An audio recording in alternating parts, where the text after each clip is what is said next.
Thank you. Thank you, and thanks everyone for tuning into this one. It's been a little bit of time since we've been able to sit down and go over various performance goals, performance issues, and also to just get an update on how things are moving in the prison system. So I want to thank everyone for being here for this Philly Stat. And Commissioner, I'll just ask you to kind of move through and see what we can do, and obviously be ready for some questions. Will do so. Okay, you advance the slide. This first slide recounts our major accomplishments during the course of the administration. And on this year, for FY14, we're on track to meet or exceed 3 of our performance measures. The 1 and 3 year reincarceration rates are trending down. And I'd just like to clarify those briefly. What we would consider reincarceration, some members of the public may also know as recidivism. These are individuals who are in our custody in past years, were released and returned to our custody, either through a new arrest, a probation or a parole violation, or some other type of criminal commitment. In the area of technology, we completed our two-way radio communication system upgrade, and as you know, it's the first time in nearly 40 years that the prisons has had a complete upgrade of their radio system. And now all of our facilities are working on the same frequency.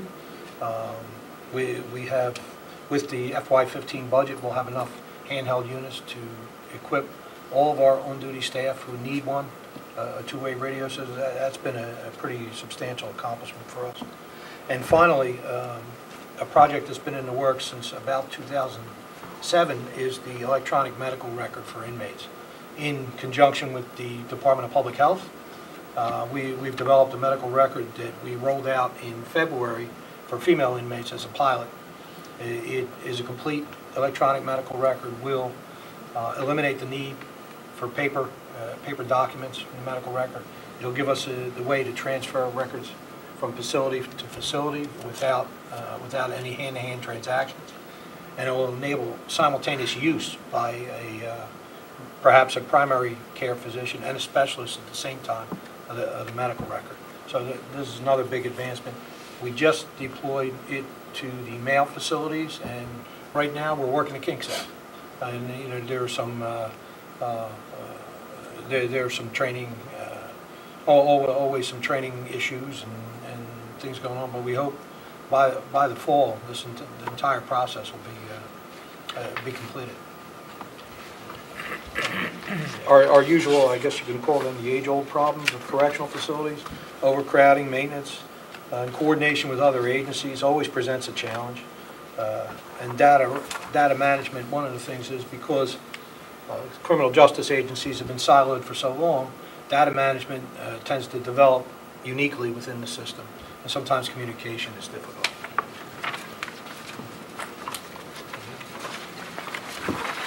And I'll move on to our mission.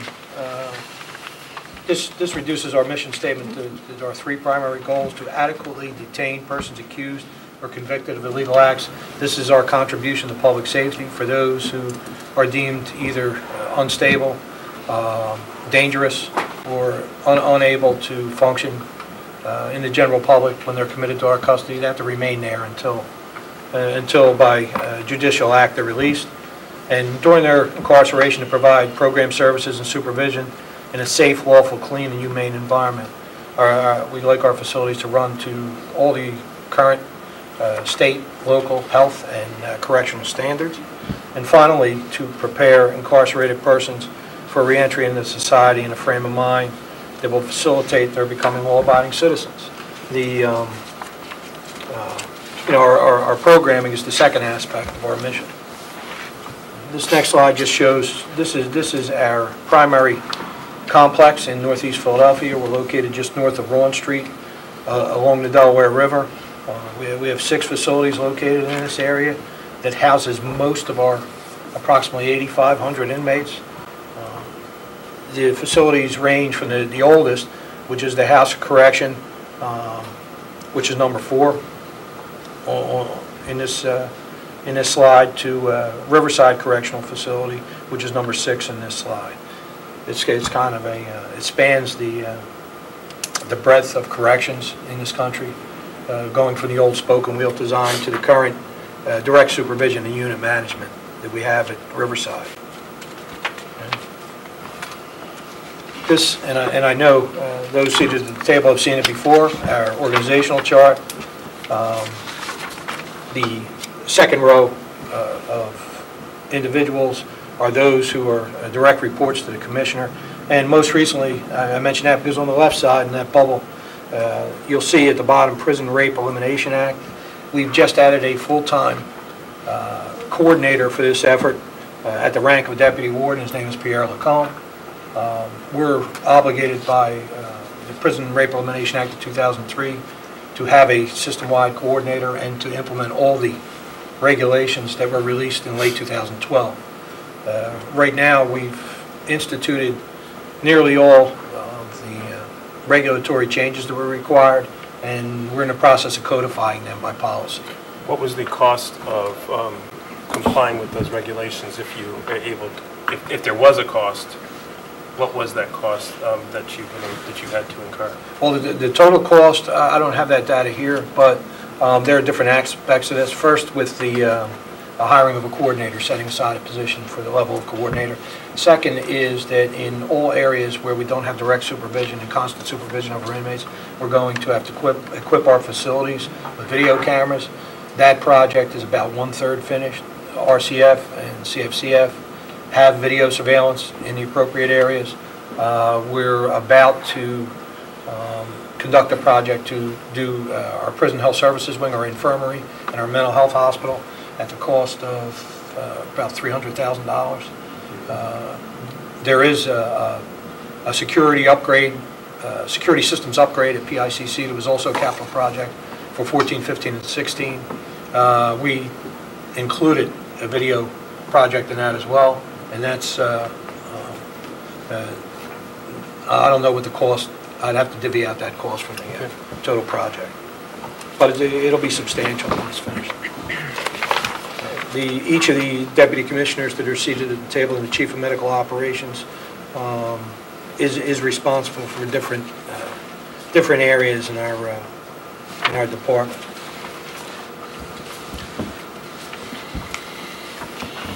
As far as the departmental budget goes, you'll see we began with a budget of $219 million back in FY08, and our current budget is $234 million, a difference of approximately $15 million. Now, during that time, our population kind of, it was somewhat of a roller coaster in population. We went from about 9,200 inmates in custody to nearly 10,000 inmates in custody, back down to 7,500 inmates to where we are today, about 8,400 inmates. The budget is relatively stable and doesn't necessarily follow that pronounced of a path for a couple different reasons. First of all, when our numbers are reduced, we can't necessarily close an entire facility. We can close some areas of it and reduce coverage and overtime, etc. And during that time, we've seen increases in food service costs, medical costs, other contractual obligations, outside housing costs, etc. However, given the fact that I believe in the 5-year plan that started in 2008, our budget was projected to be about $270 million at this time, given population projections. I think we've made some pretty good progress.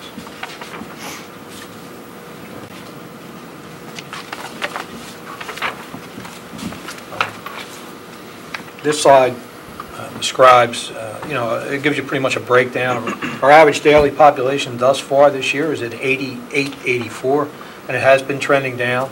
And this is what happens to inmates when they come into our custody. They either come in as pretrial or sentenced individuals. 79% are the pretrial inmates, and they have an average length of stay of 203 days, and I'd like to speak a little more about that later. And 21% are sentenced. Those individuals that are sentenced to our custody can serve up to 1 day less than 2 years in custody, and their average length of stay is 235 days. As you can see, those unable to post bail and awaiting trial is about 61% of that pretrial population, and those released within 30 days to post bail are about 18%. And that's a significant number because we admit roughly 35,000 individuals a year. Now, when inmates are released from our custody, they go to a number of different places. About 75% go into the community, 4% into electronic monitoring, which is run by pretrial services in the probation department. 4% go into programs, either therapeutic or vocational. About 8% go to the state because they're sentenced to longer than 2 years or have violated state parole. And 9% go to other authorities such as the Marshal Service for federal offenses, extradited to other states and other counties for detainers and other holds. This next slide is kind of a breakdown of our population as well. As you'll see, of the pretrial inmates, the majority of them, about 5,600, are male, and about 580 are female. And of the sentence population, about 200 are female, and about 1,500 are male. And the average length of stay and the cost associated with that, average length of stay for pretrial is 203 days, and length of stay for sentenced 260 days. There's not much of a cost difference between those two, $23,000 for pretrial and $25,000 for sentence. Just to clarify a little bit what I meant about length of stay, that's the actual custody days of confinement that an inmate has in that particular status. The reason we get concerned about that is because for pretrial, 203 days average length of stay indicates that it has taken or will take that amount of time on average to adjudicate their case. So we're working closely with the Criminal Justice Advisory Board, the courts, and the other agencies in the city, the DA and the defenders, to try and reduce that number. We think, well, for instance, if we reduce that by 50 days, our population would probably be about 300 lower, about 300 inmates lower. So we're constantly trying to realize efficiencies excuse me, in the adjudication process, whether it's combining cases, consolidating probation hearings. We've instituted video hearings at all of our facilities over the last 6 years, and we're about to incorporate the surrounding counties in that process, so detainers from surrounding counties can be held as well, and we think that'll bring that length of stay down.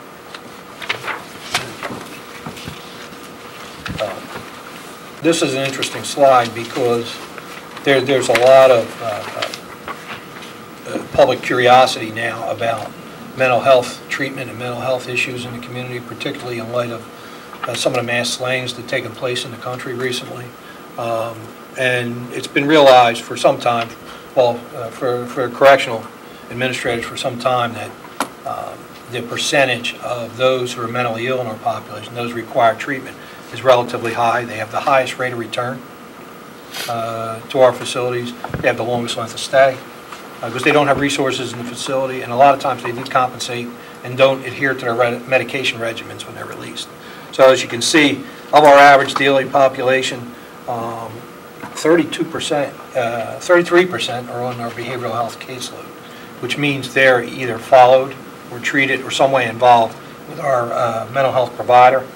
24% require psychiatric medication on a daily basis. So that's a regular regimen of either psychotropics or some other type of mood stabilization drug. And 13% are seriously mentally ill.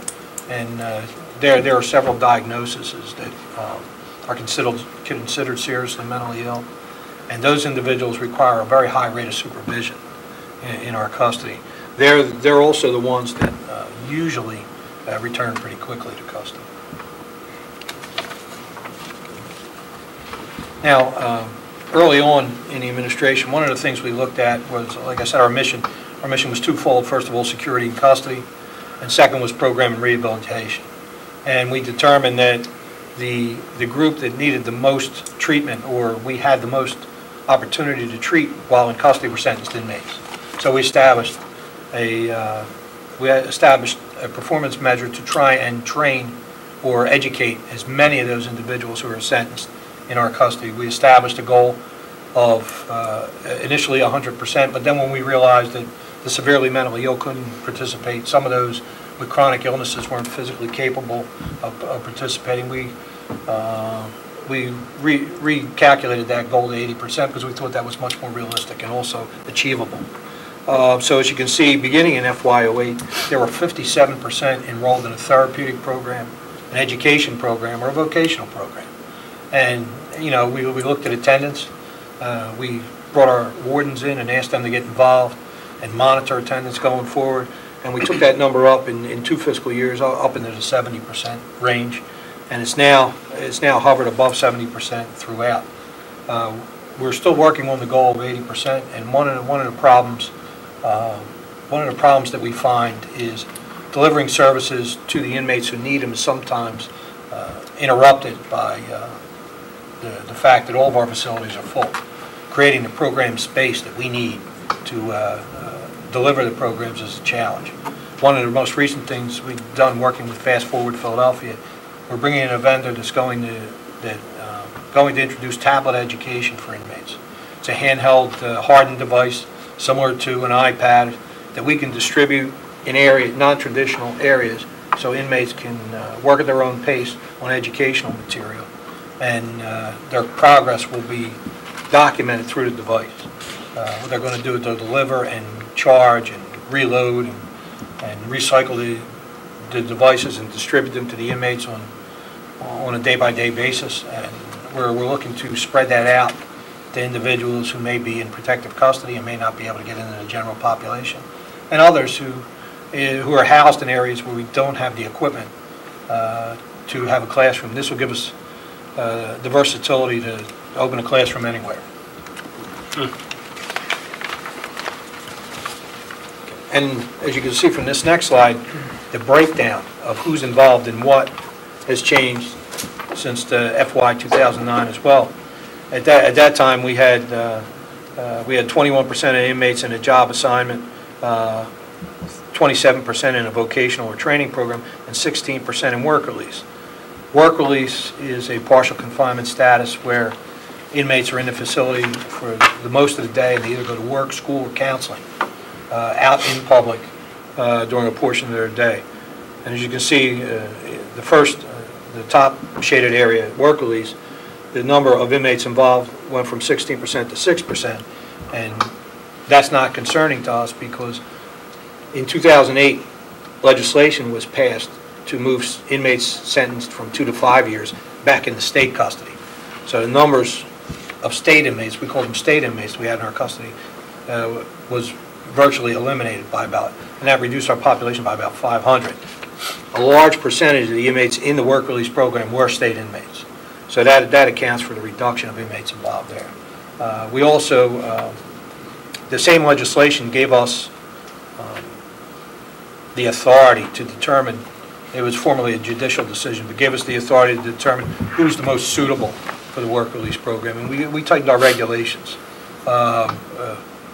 Where formerly weapons offenses were eligible for work release, we took that away. And we changed our custody classifications. And what it did was, it kept those, it gave us a higher rate of success in the work release program. Inmates actually completed it through release as opposed to those who were being removed. We also brought in a number of programs that either vocational or therapeutic, and that's why you'll see the number of those in vocational and training programs go from 27% to approximately 40%. We tried to connect programs that we could with post-release job training or some type of supervision or aftercare. From prenatal care for pregnant inmates to, we now have a dog training program, a horticulture program, a community college program, all of which maintain contact after the individual is released. There's the social work school at Penn, has the Gold Ring program, which monitors and connects with inmates post-release. So all of these programs have moved from in custody to post-release. And Mr. Hart represents the RISE office, the Reintegration Services for Ex-Offenders. Well, what we did, we've taken our in-house programming and married it with RISE. So when an individual is released and they report to RISE and enroll, they can pick up right where they left off. Communication with our social workers and placement placement staff in custody is virtually seamless now, and that was a goal I know that the administration had, and particularly Chief of Staff had from the beginning. Amen. Amen. Congratulations, getting there. Thank you.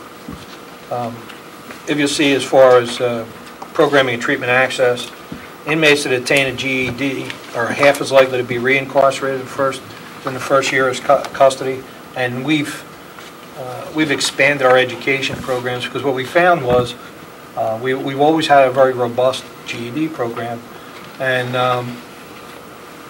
we realized after testing that the majority of the individuals that are coming through our doors aren't GED ready.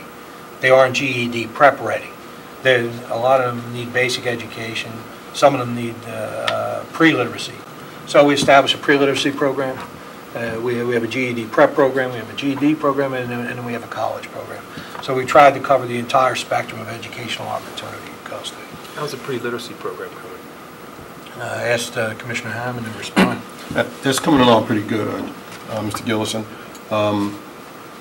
We tape every inmate that we can that reports that they don't have a GED or high school diploma, and based on their score, and the scores have been averaging around 3rd or 4th grade academic level.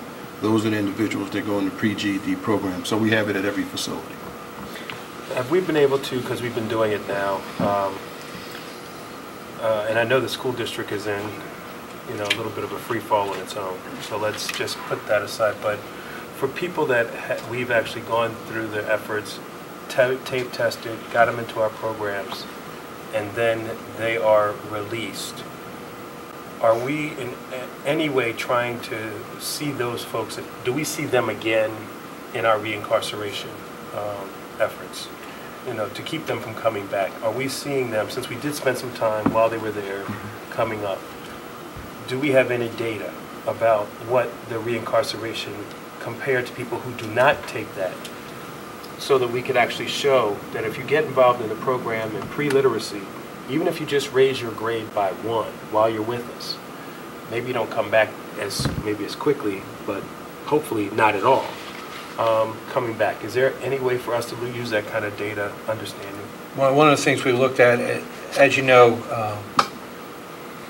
our inmate management system, and we'll talk about our goals for upgrading that as well. Our inmate management system was incapable of generating analytic reports. We took an effort that was underway with the previous administration, and we kind of stepped it up. It's called Axiom. It analyzes our inmate jail management system using data mining software. We've begun to look at the reincarceration rate of individual programs, and I don't have that data with me today. However, the first thing we had to do was that we weren't fully using, we were keeping attendance figures, but not in the inmate system. The first thing we had to institute was record keeping in the inmate attendance system, or the jail management system, and that gave us the opportunity. Each program we measure the 3-year reincarceration rate. Some of them are not 3 years old, so we don't have that. But we're looking at, for a number of reasons, I guess the profile of inmate that's enrolled in the program. Some of them may be higher risk offenders. Some of them may be have lower proficiency rates. So we don't want to compare program to program, because there are different requirements and different individuals that are enrolled. But we want to look at them overall, whether or not they're below our average reincarceration rate. And depending on their success, whether we can take things from one program and use it to improve another program. So that's where we're going in the next year or so. A lot of our folks are still coming in from the outside. Is doing that, or are we doing it still in-house? How is that coming over the last 3 years, 3 to 5 years? So the staffing.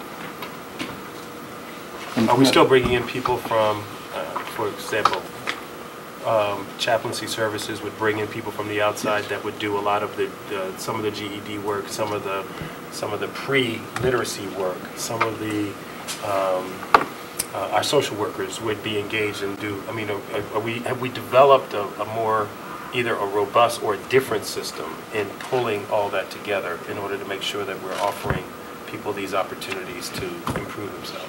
Most of the educational activities that go on in prison now are by prison staff. Okay. We've partnered with Villanova, and I believe it was with Temple, to have interns come in to sort of tutor if they're struggling in math, reading, and that sort of thing. And that has had some success. So we're trying to expand that to reach out more to the local universities and colleges to help us with the education program here. And we also have a sort of unofficial partnership with the Center for Literacy. And Dr. Rainey is in charge of one of the programs, and she's been meeting with us recently to try to enhance our education programs for the inmates. And how about library? Yes, talk about that. Yes, the free library, they did a pilot at current Front Home Correctional Facility where they set up a library system at the facility. And that is now expanded, it's going to expand to RCF, the female facility, and that's worked out very well. Okay, that's good. Our second performance measure relates to processing time of incoming inmates.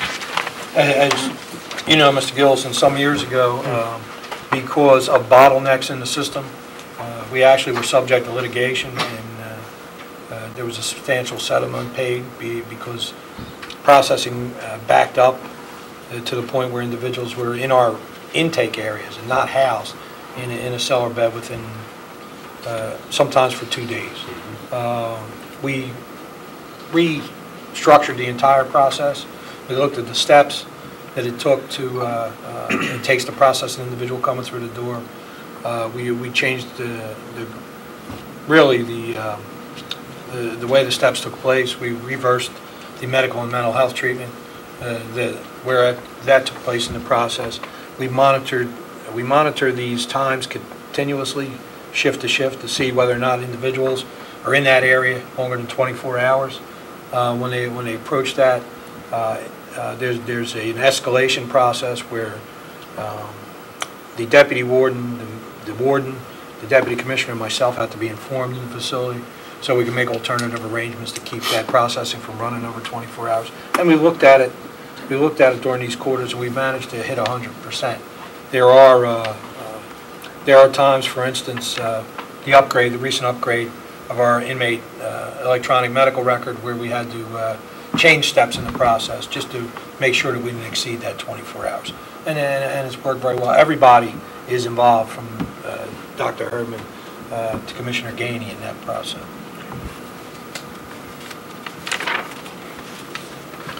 The third performance measure, the 1-year incarceration rate.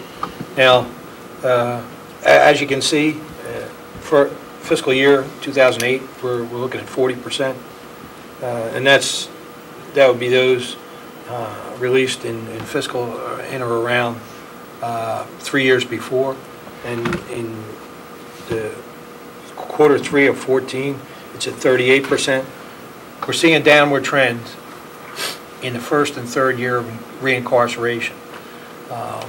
The reasons we can't find the magic bullet or one specific reason that caused this, but I can say that the involvement, number one, of the Criminal Justice Advisory Board in looking at specialty courts and consolidation of cases to reduce time in custody, mental health court, veterans court, the expansion of drug court, the small amounts of marijuana program, in conjunction with our in-house programs, GED, CCP, Rooster Reentry Landscaping, the efforts of the RISE office. I think everything's combining to create a different atmosphere in the city for reincarceration, and we're going to start to see that trend down. Judging from what we see already, I think it'll continue.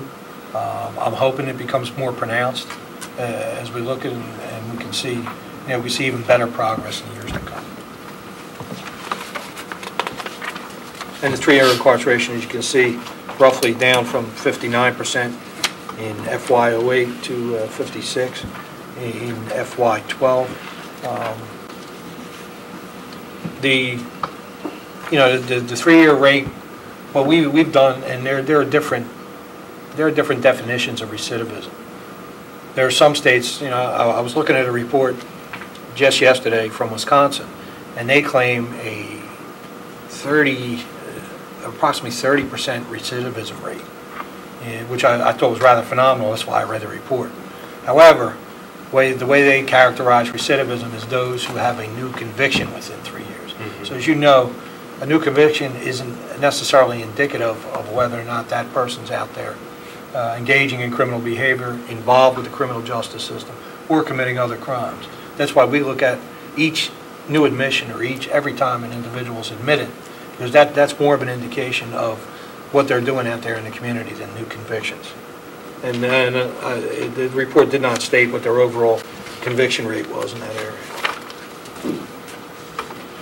As we discussed earlier, our challenges, overcrowding, our facilities are still operating beyond their design capacity. We've created temporary and other holding spaces in our facility to reach the standards that the state requires and some other regulatory bodies require. However, a reduction in population is always welcome. It gives us the opportunity not only to step up maintenance in our facilities and vacate areas that we can work on to bring back into total function, but it also gives us the opportunity to have beds available for programming, which is something that we talked about earlier. Our older facilities, the House of Corrections, our oldest facility, which opened in 1874, it has some, oddly enough, there isn't too much to go wrong because it's pretty much concrete and steel, but the actual structure of the place is beginning to show its age. Gates, doors, windows, roofing, the different components of the structure are beginning to show their age.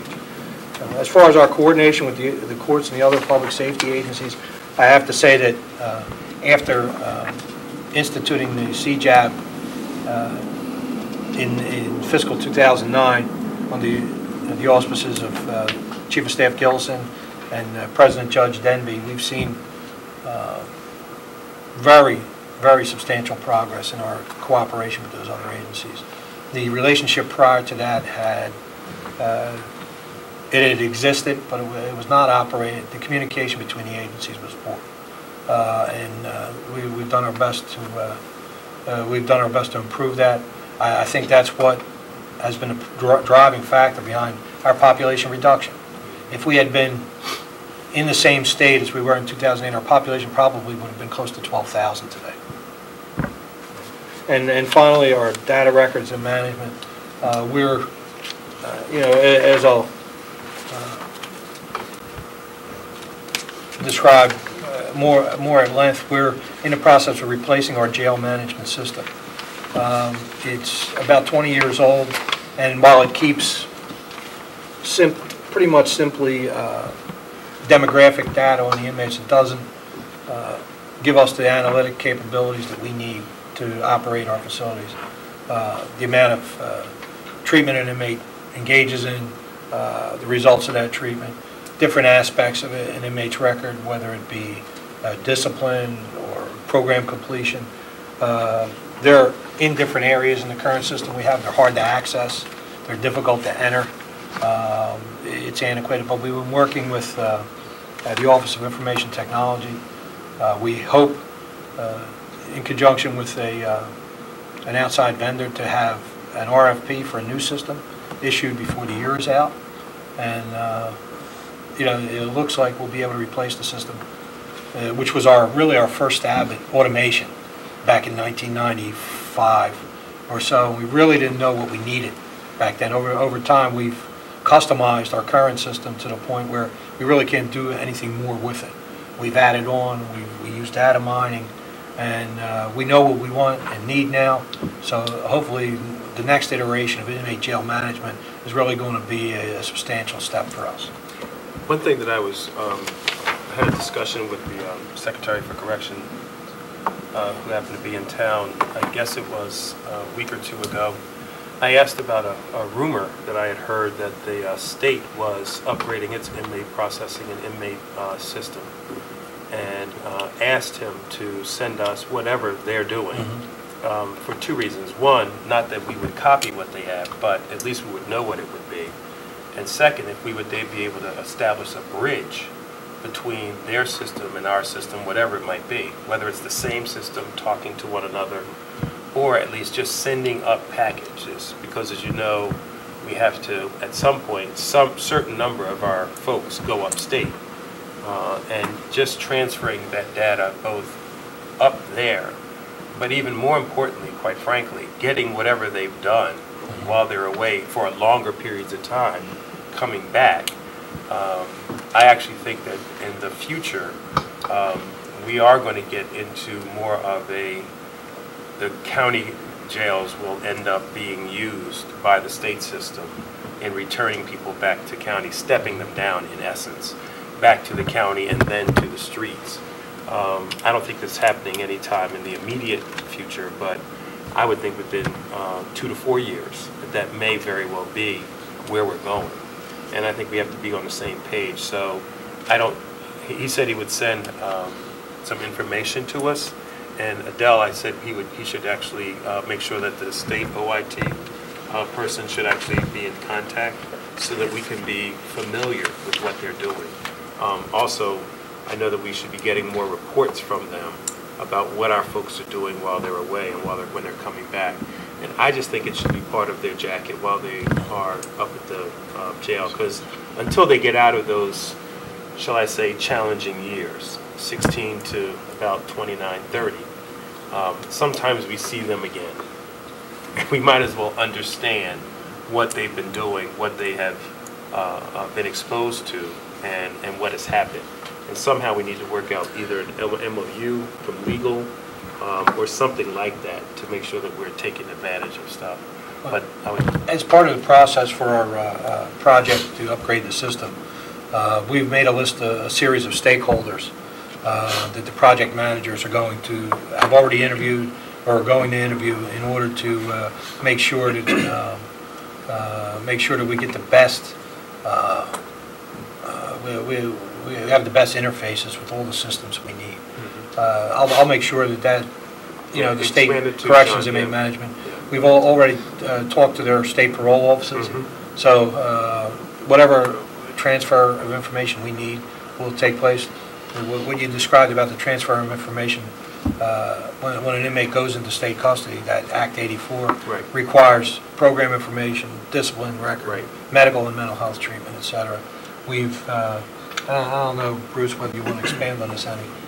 We're hoping that our medical record will make it easier for them going forward, so when we transfer the information, we can do it electronically. And one of the problems that has been going on, as you described, in this state is the fact that the individual counties have different record systems, different information, and when they transfer the information, it's not all in the same terms. It doesn't all contain the same.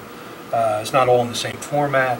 Sometimes it may delay treatment upstate, or may delay, some reentry progress when an individual returns. We'll make sure we. I know that one more thing. If we're going to make sure that we adopt the Criminal Justice Information Management Framework, which is very robust in the state of Pennsylvania, actually. And by adopting that standard within our RFP, I think that will get us very close to making sure that data sharing is at least standards based and not custom specific system based. So. I think that was our earlier problem. Each of the agencies customized their systems to the point where they couldn't talk to each other. Right. So. And I just want to make sure, as we're expending, because this is it's been a long, torturous process to get us to where we are, and I just don't want us to build the foundation in a way that will lead to the same outcome, despite it being quote-unquote new.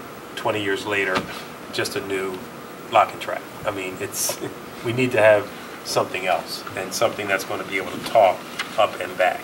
And I think we have to really be sensitive to the information flowing back, because sometimes a person is going to be back with us, even if it's just in a transfer back, before he's ended up getting back. We'll have one of our detainers hit him as he's leaving the state, so we're getting him back the next day anyway, and then we're still waiting for what was done, what's the classification. I mean, why go through all that if it can be hit with that'll be really advantageous for us when sharing information with our partners like RISE. We just forward the record and it's completed. It saves time and evaluation. Exactly right. Okay, thank you. The environment we're in, of course, is a volatile and dangerous one for both the employees and the inmates at times. One of the things that we measure consistently and we take a real serious look at are inmate on inmate violence and assaults, and inmate on staff violence and assaults. If you look at this slide, inmate misconduct and fights, as you'll see from in 08, the fighting with injuries or using weapons was 623, and in 2014, FY14, it was 465. We think we've seen a reduction for a couple of different reasons. We've tried to expand our training the staff in the use of force. We want to make sure that that we deploy the appropriate methods to prevent conflicts between the inmates. We like the officers to intervene before an argument or an incident becomes violent. We've trained and equipped all of our officers in the use of OC, Oreo capsicum pepper spray, to use that as an intervention tool rather than getting physically involved, because sometimes the officers are inadvertently assaulted when that happens. You know, and we think it's had a substantial effect. We've also worked with the Organized Crime Intelligence Unit of the Police Department to try and determine who the individuals are that we need to keep separate from each other while in custody. There are, unlike some other jurisdictions where gangs are flagrant and regimented, they have officers and individuals and hierarchies and a lot more internal rules and discipline than this area itself. A lot of the neighborhood groups, individuals who are running drug gangs and trying to intimidate witnesses in custody are they come in pretty frequently, they leave pretty frequently. We want to know the dynamics and how we're affected by their housing and interaction in the facilities. So we look at who gets involved with who. We create separations wherever possible and whenever necessary, and then we we take whatever steps we believe are necessary to keep these numbers down. Now, one thing I have to say too, over the last 6 years, we've seen a change in law enforcement in the city where the specialty courts and the special programs have taken a lot of people out of our custody that formerly would be low-level offenders or low risk, or what we call minimum or community custody level inmates. That's changed the dynamic in the population to where we have much more close custody or higher security individuals who are much more violent, weapons offenders, homicide defendants, those involved in aggravated assaults, and those with serious mental illness who are involved in all those crimes. So the percentage of higher custody inmates in as a percentage of our population has grown. And I think that makes this even more progress, because given the fact that we have higher security inmates, the incidents have declined. You'll see fighting with no injuries or weapons used has increased. So, you know, one of the other efforts that we made, all of our wardens direct that every bed in their facility or every cell or every area an inmate sleeps is searched at least once a month. That's to inhibit the flow of contraband and weapons. Since we've stepped that up over the last couple of years, we've seen a reduction in those incidents. The next slide is assaults on staff, and as you see, in FY08, they totaled 121. This fiscal year, and I think this data, this 96, may be for the first 10 months of, this is the first 10 months of FY14. You'll see it kind of dropped significantly and then plateaued and started to rise a little bit. There are two things that we believe are happening. Number one, over the past few years, we've hired a substantial number of new correctional officers. As they evolve, their skills, their interactive skills with the inmates tend to become more polished, and their interactions become less tense, confrontational, and violent. So, you know, a lot of it is the inmates' response to a more strict environment. One of the other things that's happened, hiring all that staff has enabled us to run our facilities more open than we did before. When our population was high and our staff was low, our facilities had to be restricted. The movement in our facilities had to be restricted. The inmates have a lot more freedom of movement to attend programs and engage in activities.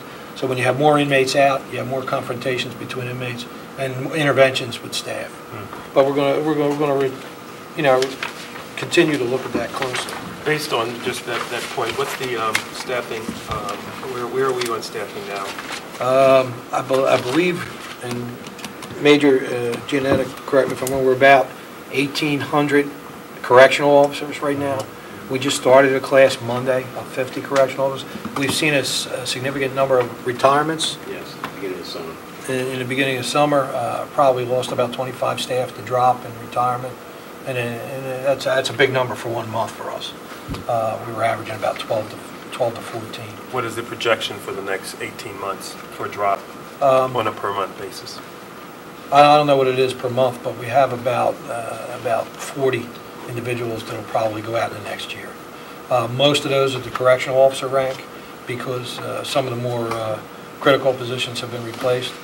Late in 15, we'll see some other critical departures. And you have several classes during the course of the year, correct? Yeah. I think we ran 5. Was it 5 or 6 in Last year, yeah. last year? Yeah. And we've had 4 so far this year. So you think that for the remaining part of this year, you're doing the one class you just have, or you'll have another Oh, class? we'll at least need one more. Yeah. At least one more. At least one So more. you'll do another 5 this year, another class of 50? Yeah. And then going into calendar 15, or actually now we're in fiscal 15.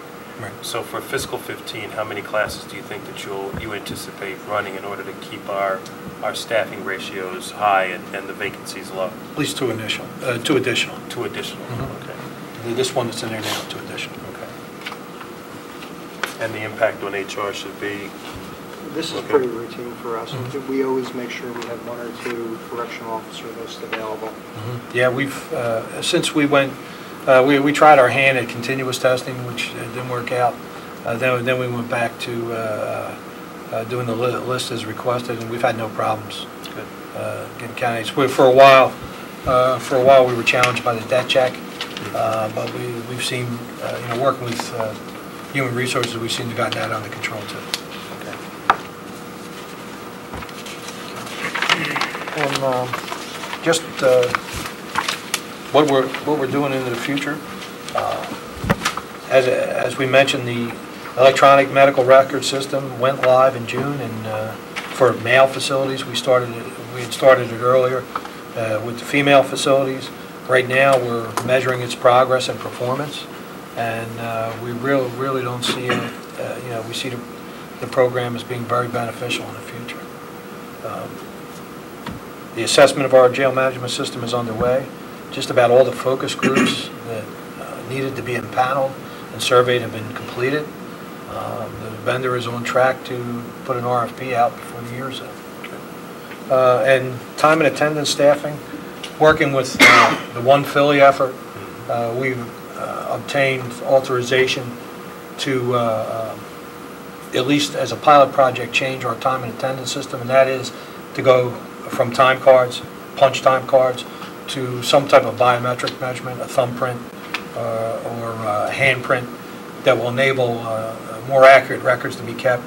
As you know, hand time cards, time clocks malfunction, time cards get misplaced. This will give us an immediate tool so we can generate daily reports as opposed to checking time cards 2 or 3 days out. It'll give us some type of immediate measure of who's on duty in the facility at a particular time. For emergency purposes, that would be very beneficial for us because we can tell if we had an evacuation who to account for. It'll allow us to apply some of our attendance rules automatically, latenesses, etc., some things like that. So we're working with Judy Castle and the One Philly effort on that. And would this also help you be able to locate where an individual is within the facility? I know at one point we were talking about that. We were talking about using an RFID system to do that. This won't have, initially this won't have that capability.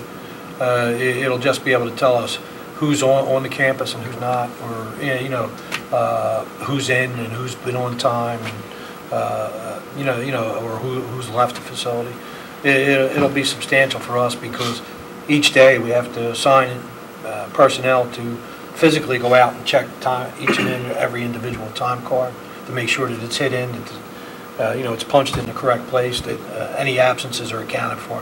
The time card has to be notated by hand and then is read or collected by the payroll office, which and then submitted into the central payroll system. Right. So yeah, there's a lot of work there. A series of steps and a lot of labor involved. So we want to try and condense that. It's always been, it's always been a concern of our labor unions that when overtime is paid, whether or not it matches the pay period. There are just some things that'll make the quality of life for our employees better.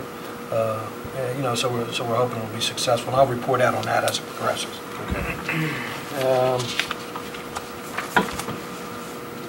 We're on track to meet 3 of our 4 performance measures, and of course, we won't rest until we've met all 4. The number of pretrial detainees accounting for our population is 79%, and we want to try and get that length of stay down because that's kind of the last, the last frontier as far as reducing our population, the prison population in the city. There's a certain level of prison population that we're expected to have because, given the crime rate, the demographics, the comparison with other cities, I believe it's probably somewhere around between 6,000 and 7,000 inmates, a target that we almost hit before. If we can do that, it'll take us to our design capacity. It'll have a number of advantages. I think the last frontier is adjudication, the amount of time from case inception to case disposition. That's why we're continuing to monitor length of stay closely and work with the courts. Each court continuance or new case or new hearing that's added on to an inmate's docket usually increases length of stay by about 30 days. So if we can consolidate those, move them ahead. Of course, we don't want to let anybody who's guilty out early. We don't want to not be able to fulfill the requirements of the sentencing requirements of the law, but we want to make sure the system's as efficient as possible. If we can do that, we'll see the numbers decline again. And of course, with behavioral health, there's one other initiative that we're working on, like a lot of other jurisdictions. When inmates come into custody in our system, their benefit packages, if they're on any of the local or federal programs, get either suspended or get terminated. So for instance, if an inmate is on medical assistance and they come in, they terminate coverage. And what happens is, for the severely mentally ill, for the drug addicted, for those who are ordered or sentenced to treatment post-release, when they leave, they have to go through the process all over again. It takes weeks. During that time, they're likely to relapse if they're mentally ill. They're likely to fall off their medication. They're likely not to comply, simply not to comply and give up, and not show up to their parole office, their probation office, etc. So we're working, Mr. Hartraj, Dr. Herdman, we're working with the Department of Public Welfare to try and initiate MA enrollment prior to release. So, I don't know, Bruce, if you want to say anything about that. Yeah, there's several pilots going on. One is with the Benefit Data Bank through RISE. The Benefit Data Trust is another organization that we're going to start enrolling our older population, 60 plus, prior to release. And we're trying to get the state to suspend rather than to terminate. Mm-hmm. It's a tough fight, but. So one of the takeaways is still to press with lobbying in the state to suspend, at least a short suspension rather than even suspending altogether. We can't get the whole thing, at least a short period. And if we could get 60-day suspension, we'd be able to stop a lot of the, at least not all, but a large portion of people who just happen to come in and just get right back out. We'd be able to stop that. Correct. And then we got over a major milestone a couple years back when they agreed to accept our incarceration report as more or less ID, because a lot of the releasees don't have proper identification. So if they take that document that we give them upon release and report to the MA office, that will start the process. Where are we? I know that we tried a couple of years ago to get the non-driver's ID, and it was kind of a non-starter for some folks up at the in Harrisburg with the Department of Transportation. But I know that was one thing that we were going to try and keep trying to see if we could actually issue on behalf of the person. So as they are getting discharged, if we're, for those that are sentenced and get discharged, which I know is a small number, but compared to the 79% that come through, but at least for the 21% that we might be able to still get rid of on our own. Is there perhaps a different feel in Harrisburg to? I'll ask Mr. Hart to comment on that because he's been working with this for. We hadn't given up on PennDOT. As a matter of fact, for the pilot program that Dr. Herdman mentioned, we're entering into an MOU with PennDOT. We're working on the details now that will provide the non-driver's license, in particular for the SMI population that we're discussing.